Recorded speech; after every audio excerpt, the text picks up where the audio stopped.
Good morning.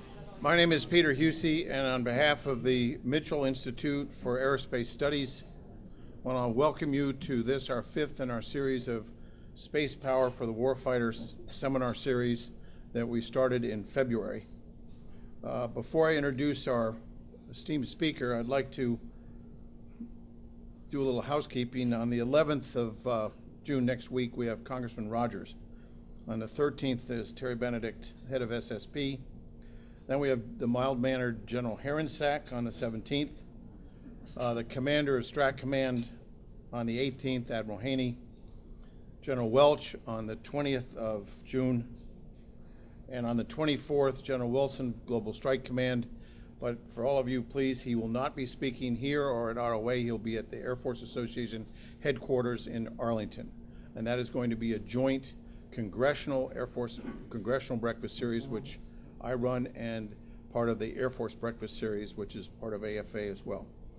I also want to thank General Teague for being here this morning, and my colleague from the Naval Academy, Professor Curtis. I also want to thank our guests from the various embassies that are here, as well as from the United States Air Force. I think most of AQ is here this morning. And full disclosure, I've been working for AQ since March of 1981. And it's been a great joy. And then also I want to thank our congressional staff that are here today. And our next Friday space group will be in July. It'll probably be will not be the first week because that's July 4th. On Friday, it'll be the next week, probably July 10 or 11. We'll let you know as soon as we know that. And we'll send out invitations. Today we're honored to have Mr. James Snake Clark, who is the Director of Intelligence, Surveillance, and Reconnaissance Innovation in the Office of the Deputy Chief of Staff for ISR, headquarters of the United States Air Force. Mr. Clark, as you know, has served in a variety of operational staff positions in Europe and South Korea and the Pentagon. He's one of the Defense Department's experts in the fields of mission planning, commercial imagery, UAV applications, and computer modeling and simulations. He invented the world's first deployable commercial imagery downlink system called Eagle Vision. He also developed and fielded the remotely operated video enhanced receiver, or ROVR, which became the #1 consumer of RPA video. He has contributed to the Falcon View mission planning tool, a component of geospatial awareness across DoD. And he retired from active duty with the rank of colonel in 2001. And he was designated a senior leader in 2001 and was appointed to the senior executive service in 2009. I want to thank Kathleen Ryan, my dear friend, who was the co-founder of this series with myself, and our sponsors. Thank you all for your help, without which we would not be able to do this. And on behalf of the Mitchell Institute for Aerospace Studies, General McKinley, the president of AFA, and David Deptula, the new dean of the Mitchell Institute, I want to welcome Mr. James Snake Clark, the director, and would you give our esteemed guest and speaker a warm welcome?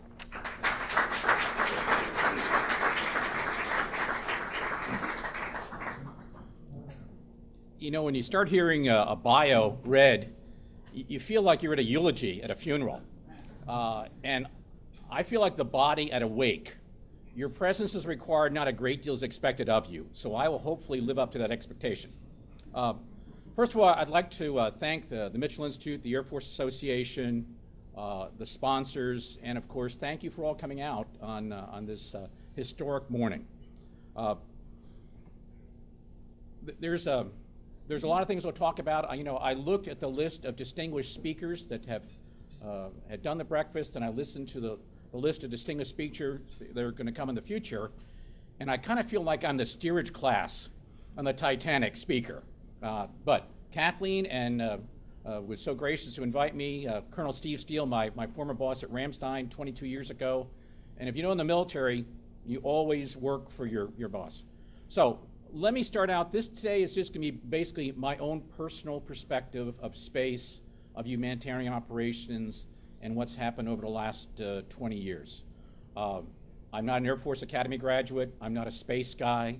I'm not even really an ISR guy. I'm a Catholic University ROTC graduate just up the street here. And if you'd asked me 41 years ago whether or not I would be here, I would think I was going to be congressman from the 9th District in northern New Jersey. That didn't work out, so I stayed in the Air Force. So today what I want to do is, but I also want to thank the congressional staffers and the members of all the committees to be here. So today what we'll talk about is innovation. Persistent ISR is what the topic is, but for those friends in the audience, you'll know that I've never held what the topic was supposed to be in spite of a good story. So, next. I think it's significant this morning that today represents the 70th anniversary of one of the most significant days in the history of the world. And I'm glad that so many people are here from the embassies, from allies, because D-Day represents a turning point in history for the greatest generation. Both American, British, French, the Allies, our Russian, Soviet friends. And I've had the opportunity to go to Normandy on many occasions. In fact, I was just there last year. These are pictures, and the top one, of course, is at the cemetery at Omaha Beach, was over the cliffs. That's Brigadier General Theodore Roosevelt Jr., Medal of Honor winner.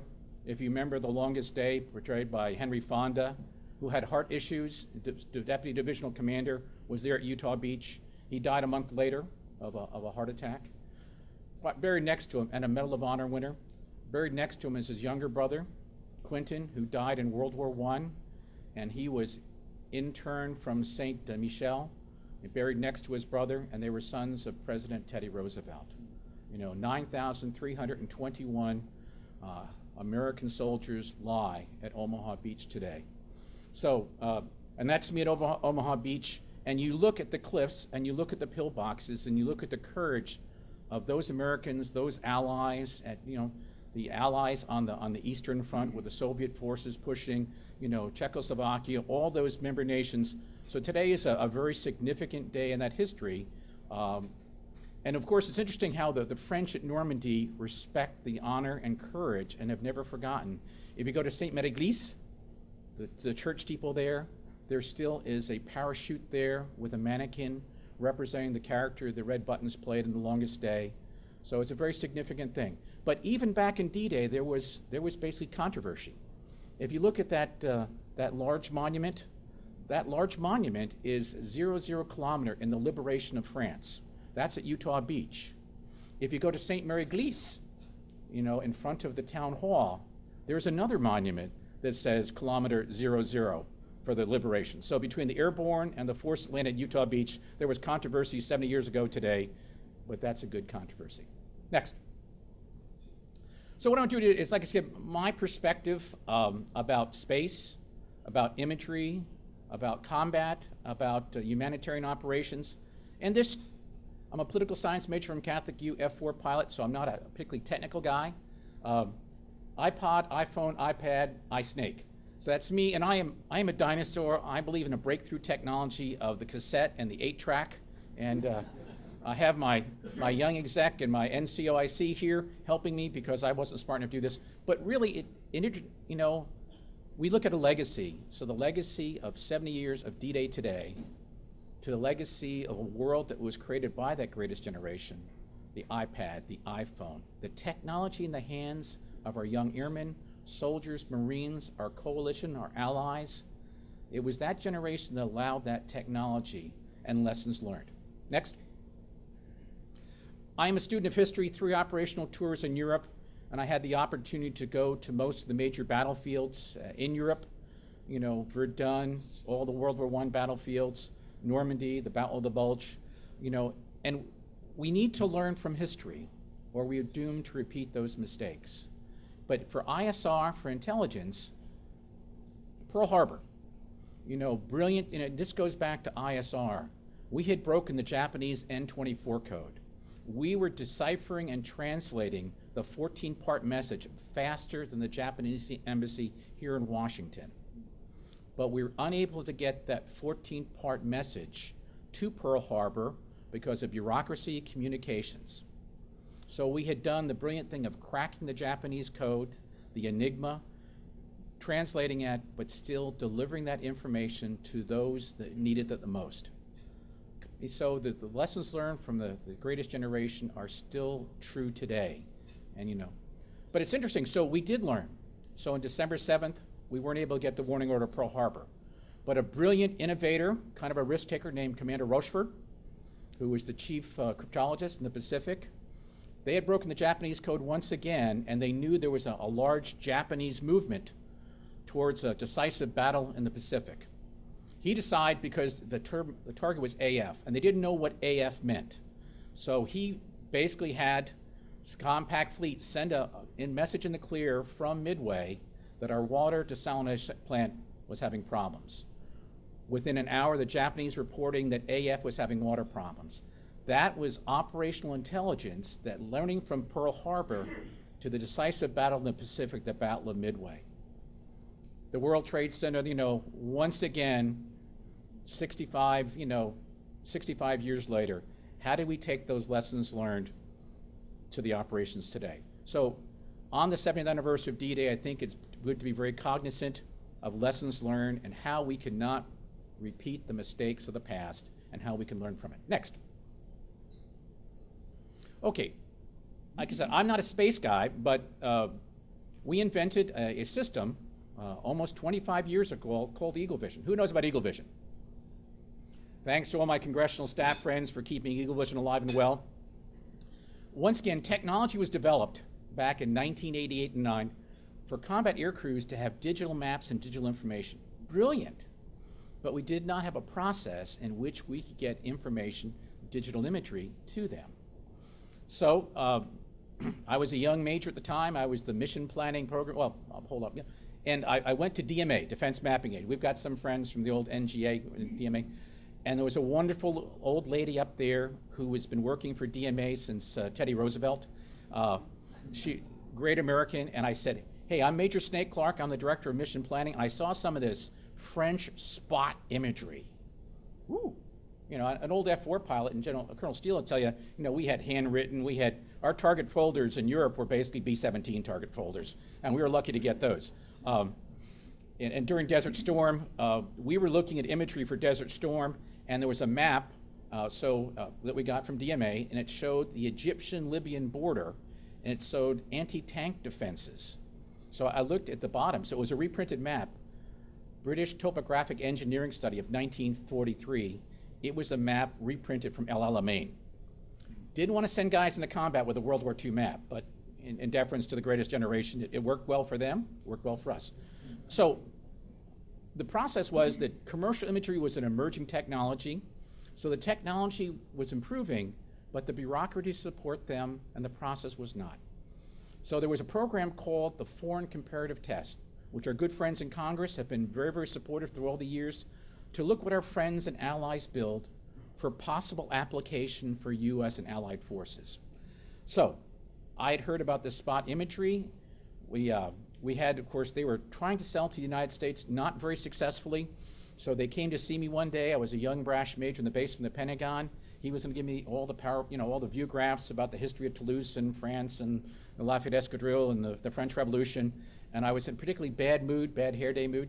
I said, you got 24 hours. I want a price quote for oil for Europe. I want unlimited distribution for the United States Air Force. And if you can't do that, we will never do business. I used some colorful metaphors that were politically incorrect at the time. So pretty much 2 days later, they came back, 2.1 million for all the scenes of Europe, spot imagery, on 560 mission planning computers that we were going to field. It was a breakthrough.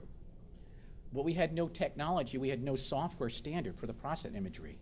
I threw another 2.5 million in there thanks to Congress to develop the first standard for imagery processing, for commercial imagery, that's now universally accepted. So commercial imagery from the fires of downtown Baghdad when they were doing that to obscure their targets, to Libya, next. But more importantly, the humanitarian use of commercial satellite imagery. On the left, that's Katrina.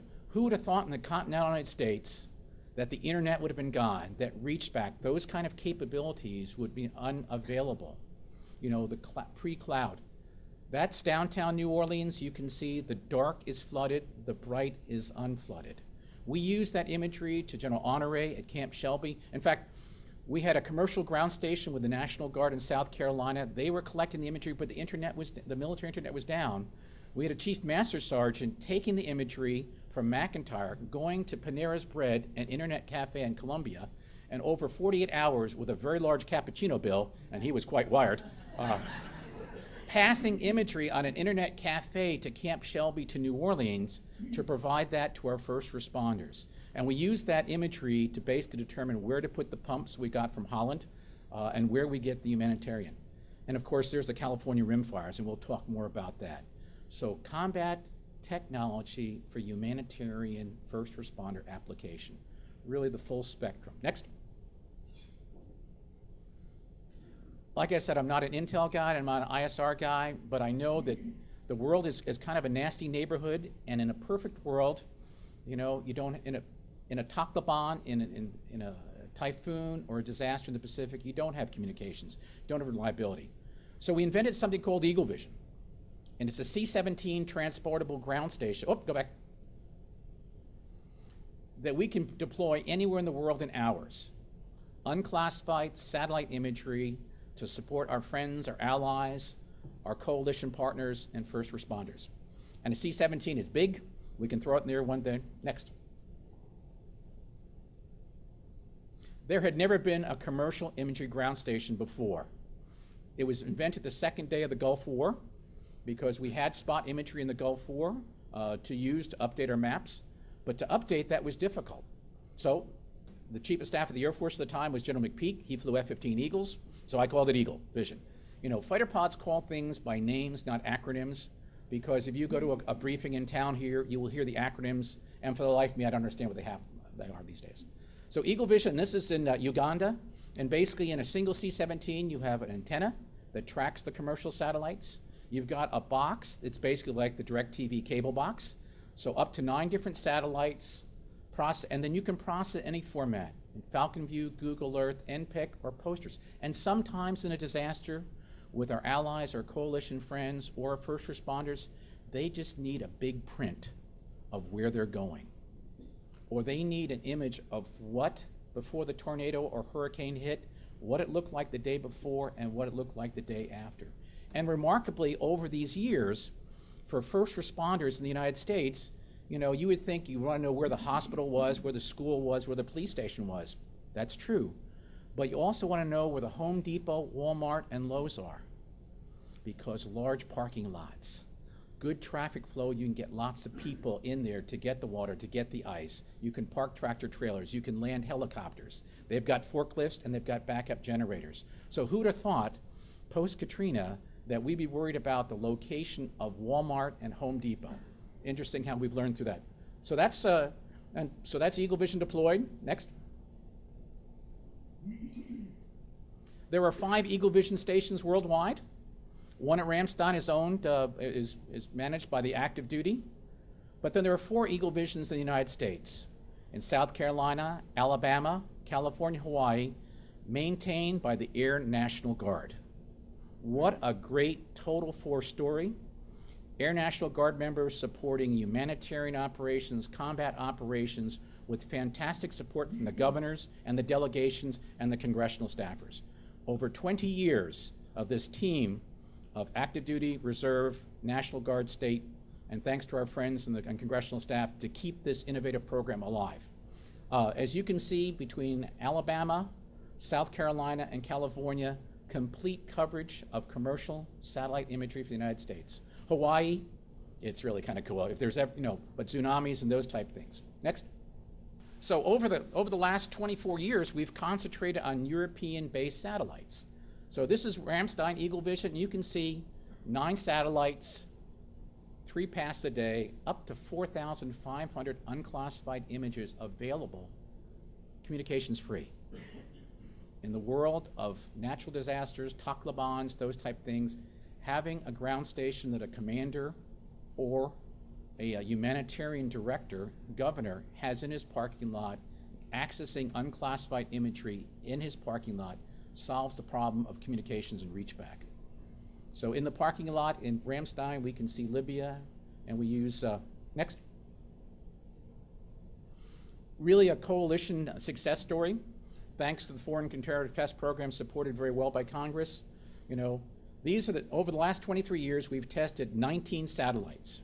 We've not tested a Russian satellite, but we did talk to those. We've done German, Italian, Indian, French, coalition, and US. So we are going to our final configuration, Worldview 1 and 2, making us NGA compatible, 0.61 meter imagery. French Spot 5 and 6 has been great. Canadian RadarSat, German Rapid Eye and TerraSAR X, which is part of a coalition. So that is basically the commercial imagery alliance that we propose for the future, and we are building today. By the end of next year, all 5 of our Eagle Visions will be at the new configuration, which is basically taking 23 years of expertise into our configuration. We are the largest commercial imagery ground station operator in the world. And this system is built by a coalition of contractors and nations. Next. Okay, mission planning is what start that, and Colonel Steele, remember, that is a young Major Snake Clark. And Lynn Williams back there, the world's greatest F-15 pilot, don't be laughing, and stuff like that. So that was the first generation of mission planning system that had the technology to digital maps imagery without the process. So we invented it through the foreign comparative test to give them the capability to use those digital maps. Next. But then a system. Who knows about Falcon View in this audience? Falcon View was developed almost 20 years ago by fighter pilots for fighter pilots because they were frustrated because the acquisition system was not producing a user-friendly, and that's the problem sometimes. We develop a perfect technology, but it's, for people like me who are dinosaurs, you need to make it simple. In my organization, they don't say user-friendly, they say snake-proof, which is sort of like idiot-friendly.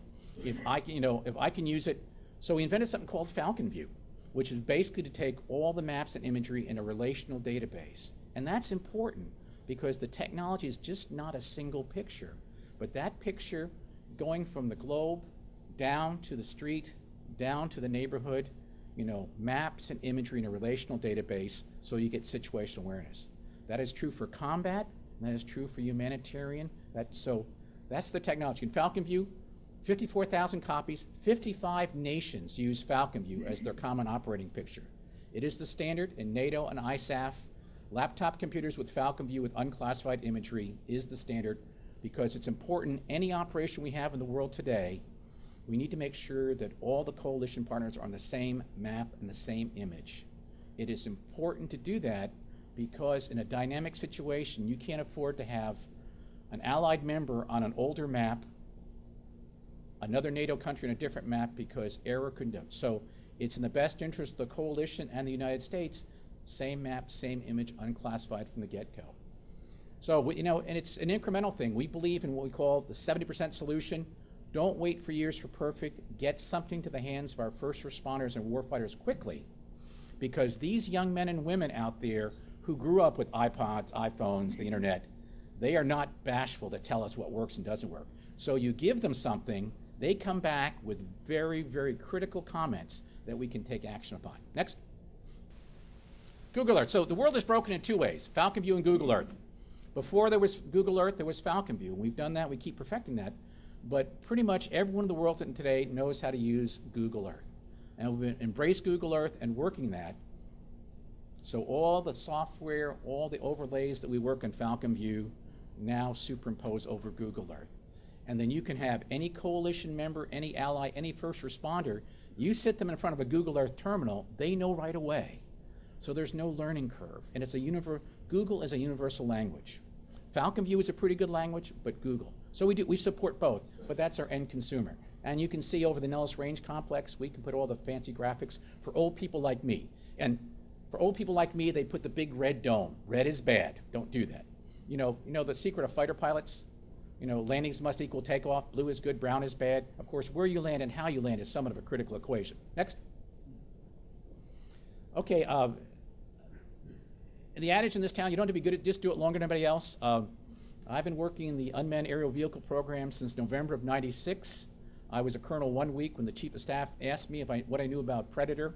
My response was Arnold Schwarzenegger, a very good movie. He asked me about the unmanned aerial vehicle. I said, not a clue. And he said, Snake, you're my guy, to go for an outsider's look at what was going on, to give him an objective analysis of how we can use unmanned technology in the future. I remind General Fogelman it's been 17 years and I've still not been able to get away from the Predator thing. So Predator, like I said, it's worked well. Unmanned aerial vehicles are a breakthrough technology. The same breakthrough technology from the greatest generation of the P-51, the B-29, radar, jamming, the ultra-secret, so the legacy of the greatest generation here today. Next. The Jonas Brothers are here. They're out there somewhere. Sasha and Malia are huge fans, but boys don't get any ideas. I have 2 words for you: Predator drones. You will never see it coming.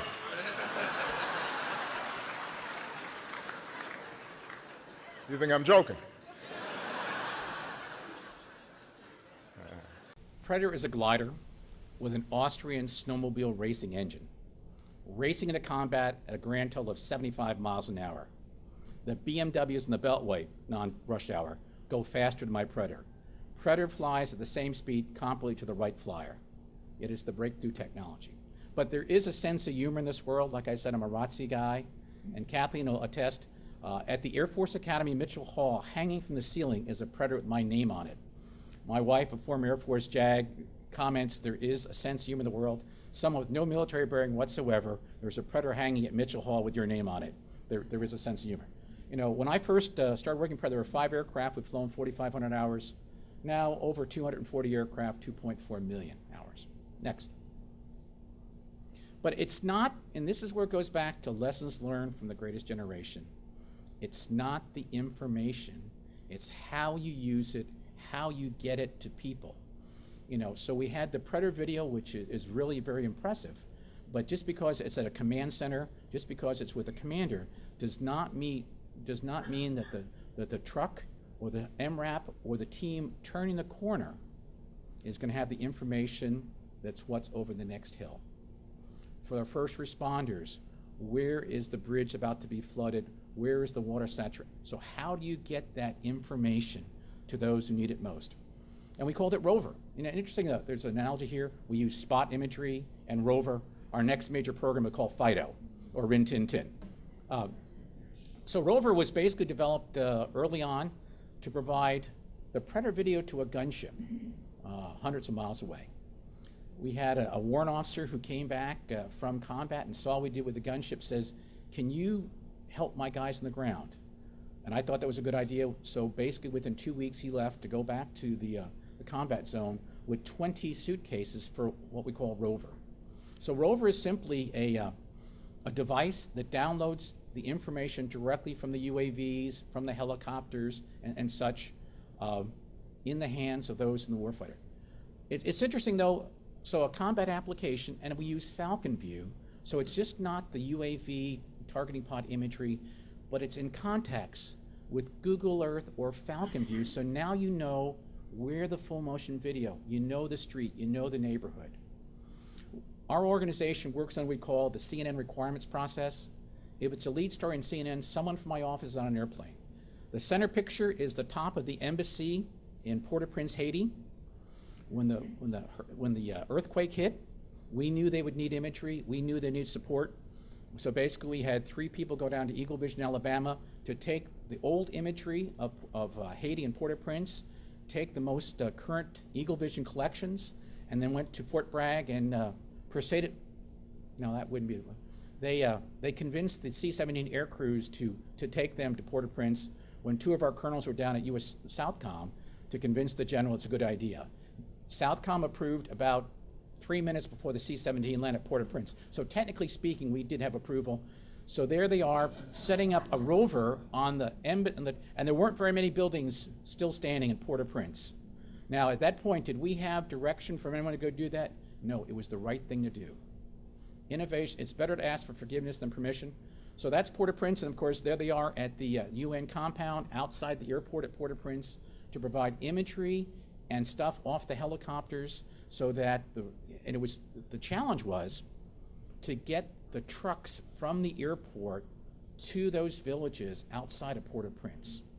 You know, it's interesting when in the real world, you saw the doctors and up orders and the airplanes are being turned back. There was a chief master sergeant from the Alabama Guard who was the airfield manager. He had all these 747, you know, cargo aircraft, but no one ever thought about how do you get the stuff off the aircraft. So the best of intentions, it's sort of like, you know, a dying man who needs water, and you stick him under a Niagara Falls. Good idea, but that's in the practical application. So that's Port-au-Prince, and the guys came home, but this is information directly to the warfighter and now the first responders. Next. And Rover, pretty much anything that downloads full motion video, or it's a TV. You know, really, when you think about it, it's a TV picture. And we're now in our 9th generation. This is the 5th generation Rover, and you'll see a little more about that. So from something that was 17 pounds, that had a laptop, antennas, big thing, into something 2.5 pounds. All the antennas we had are now embedded in this, and this is out there with, I think, 17 NATO member nations, and I believe there's 24 nations using this, and the National Guard and the first responders use that. So Tactical Rover, now we've gone from the big laptop antennas to a small thing in the back of a Kevlar vest with a little eyepiece to get the information. So getting the ISR into the hands of those in harm's way in a format that he can use and digest and can share with the coalition ally partners and also with first responders. Next. So what we've done is, you know, it's amazing, because of technology, we've done a brilliant job on inventing systems and stuff like that, but it's human engineering. It's sort of like going to Best Buy on a Friday afternoon after 2 glasses of Chardonnay. You're overwhelmed by the data. So what we've attempted to do is not only do connectivity, reliability, but then to fine-tune that information into something more usable. Next. So what we're trying to do for information, and ISR is simply information, is to create a heads-up display for information for our warriors, for our first responders, to make the information more usable, more practical, and more actionable. So what we've attempted to do is take multiple different databases and make them talk to one another. What a concept. So we take all these things, and the beauty of this is that we've insisted on that the United States government owns the source code and owns the code, so that we have options to get the best at industry for full and open competition. Next. And the result of that is Cirrus. So there's a Predator flying, but how do you match that with a current map and image? How do you match that with, you know, where the hospitals, the schools, the mosques are, where the good guys are? It's giving information to a commander so he can make the most informed decision. The same as Eisenhower had the information about the weather that the German meteorologist didn't. He knew June 6th that the weather would break long enough to do the operation, because had they not gone on the 6th of June, it had been one more month before the tides and the moon. So how does all this come together? How do we orchestrate this? And I think this is with our California National Guard, the rim fires last year. How do we take all these technology and make it usable for humanitarian support? So let's run the video.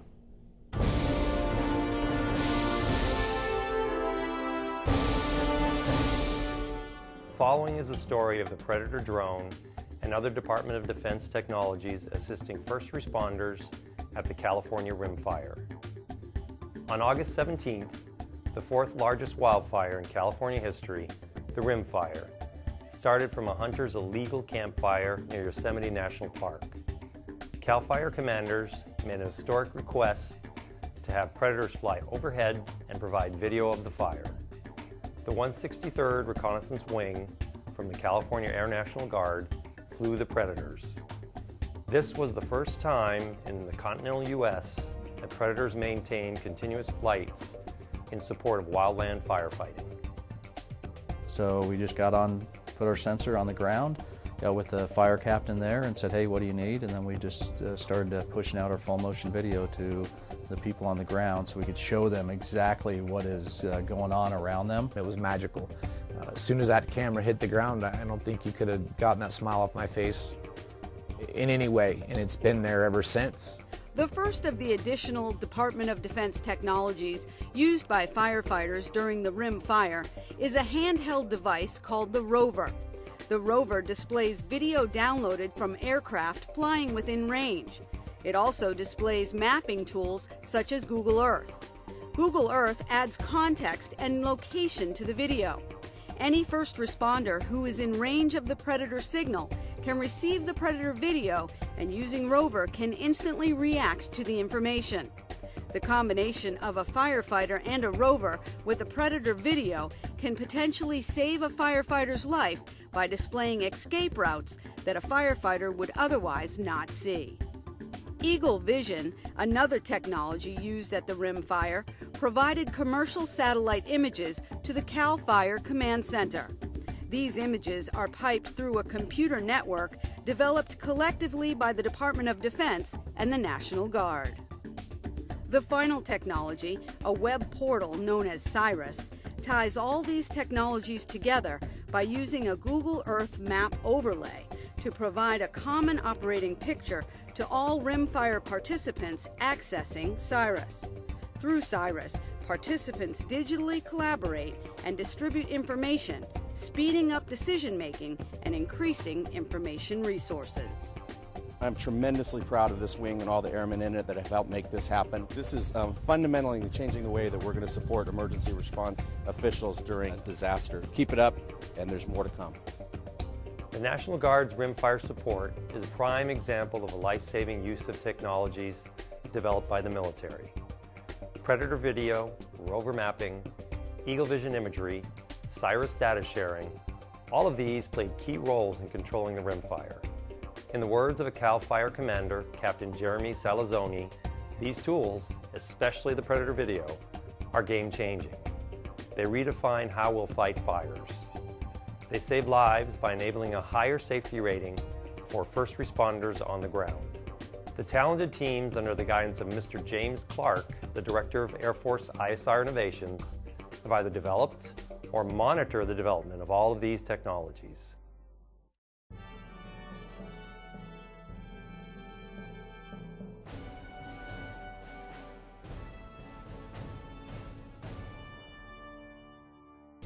Before I get off the stage, there's just one thing I would like to mention, and it ties in what we talked about in the very beginning this morning. Eagle Vision is built by Airbus Industries with multiple international partners. It's built in a village called Val d'Oreille, 22 miles south of Caen in Normandy. So the brave Allied forces that stormed the beaches at Normandy, their children, their grandchildren, their great-grandchildren, liberated the sons, the daughters, the grandchildren, the great-grandchildren of the French building this system for us. I cannot think of a better tribute to the greatest generation and their legacy. One, those allies who liberated the French, those children and grandchildren of the French are now supporting a technology that supports humanitarian and combat operation. I can't think of a better tribute to the greatest generation in honor of their service and sacrifice today than to show that we've learned from them and we continue to learn from the greatest generation. Ladies and gentlemen, thank you very much for your time. Open it to questions or comments.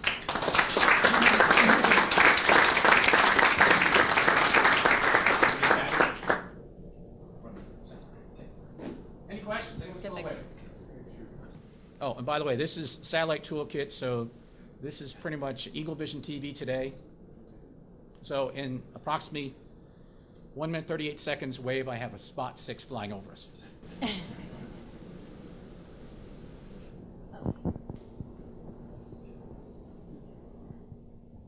Sure. I read lips too. Thomas Christian.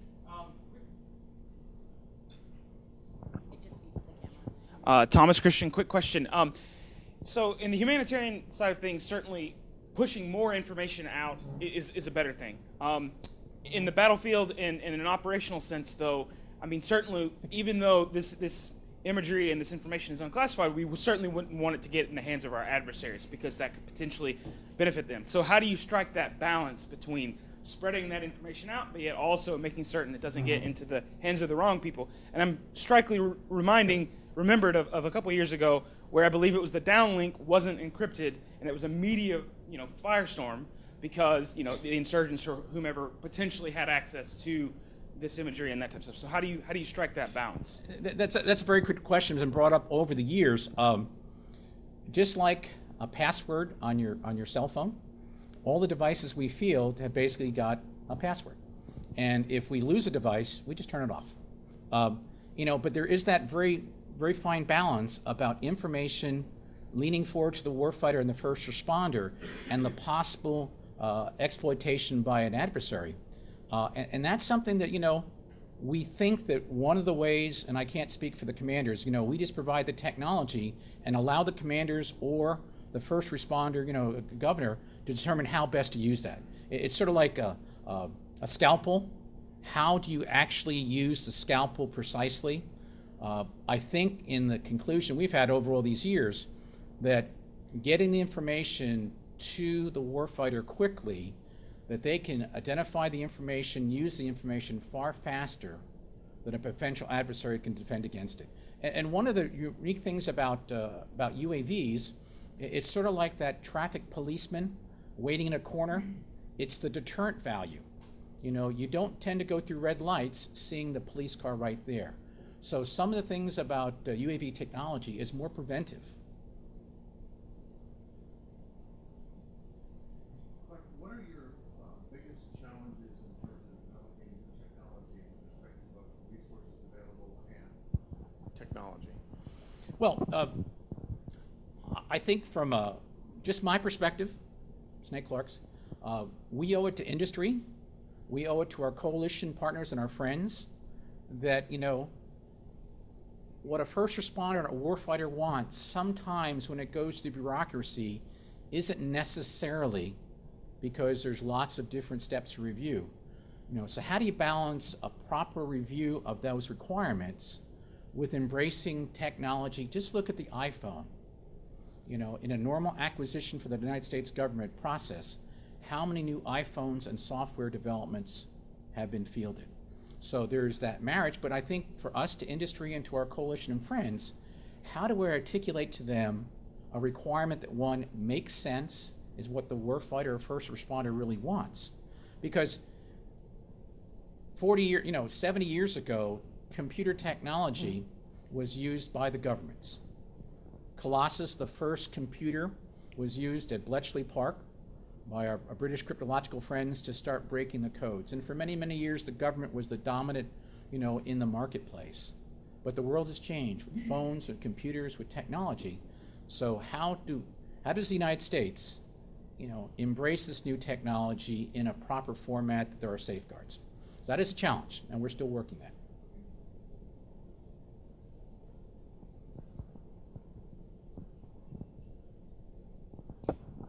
Sir, Aaron Meadow with Defense News. Just wondering if you could speak a little bit about concern over protecting encryption from UAVs, particularly, could somebody hack a UAV, bring it down? I'll be honest, I have to pass on that. My relationship with what we did, kind of goes back. There are lots of smart people out there working that, but as I said before, I'm a poli-sci major from Catholic UF4 pilot. I'm still having difficulty getting my password in for, what was the one which was compromised a few weeks ago? The old system on your computer?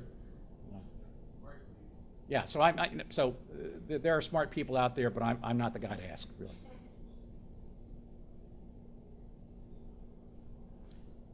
And I'm actually getting you out of here on time here. So once again, let me thank the Air Force Association, the Mitchell Institute, and all of you for coming out today to kind of share our experience. I also want to thank our friends on the Hill.